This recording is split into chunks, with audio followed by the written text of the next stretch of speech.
L'RT, il valore che misura il contagio in Veneto, è salito da 0,43, segnale di rischio basso, a 1,63, rischio elevato, e l'impennata è dovuta a focolai accesi da comportamenti irresponsabili. La prova, l'imprenditore vicentino di ritorno dalla Serbia, dove era stato per lavoro con altri colleghi, che nonostante i sintomi e il tampone positivo ha continuato ad incontrare persone, rifiutando persino il ricovero avvenuto in modo coatto, ed ora è in rianimazione.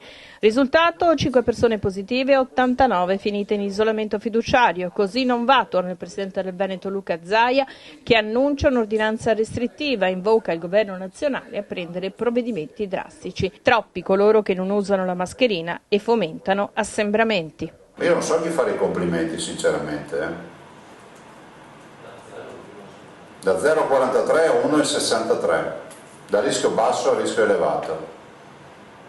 Ma io avrei scritto elevatissimo, perché se continuiamo ad andare in giro senza l'uso della mascherina negli assembramenti, continuiamo a pensare che i complottisti abbiano ragione e il virus sia un'invenzione delle big pharma, dei marziani o delle astronavi, è inevitabile che poi vengano fuori ste robe. O peggio ancora, qualcuno che pensa che questo virus sia semplicemente un virus di alcune categorie sociali, per alcune fasce di età, il che è gravissimo già pensarlo, e che esaurito il numero degli ospiti, perché se ne sono tutti andati, il virus non ci sarà più, perché ho sentito anche queste teorie vigliacche da parte di qualcuno. Prendiamo atto che abbiamo una categoria di irresponsabili che stanno semplicemente infarcendo i social media di informazioni che faranno morire delle persone. Buongiorno Presidente, avrei due domande. La prima: a che punto è la relazione con la Calabria per quanto riguarda lo spot? Se l'hanno ritirato, se ha sentito il Presidente della Regione. La seconda: visto che si tratta di un caso importato, che sia il caso di ripristinare la quarantena di chi rientra in Italia da paesi che, se non sbaglio, la Serbia sta facendo registrare un aumento dei contagi.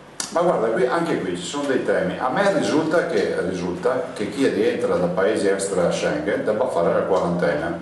Questo è un altro tema da verificare. La Serbia non è Schengen. E due, capite che noi non è che possiamo andare a codificare tutti i comportamenti umani, ci vuole anche quello che significa essere del senso civico, no? Dire: guarda, mi metto in quarantena perché ho avuto questo.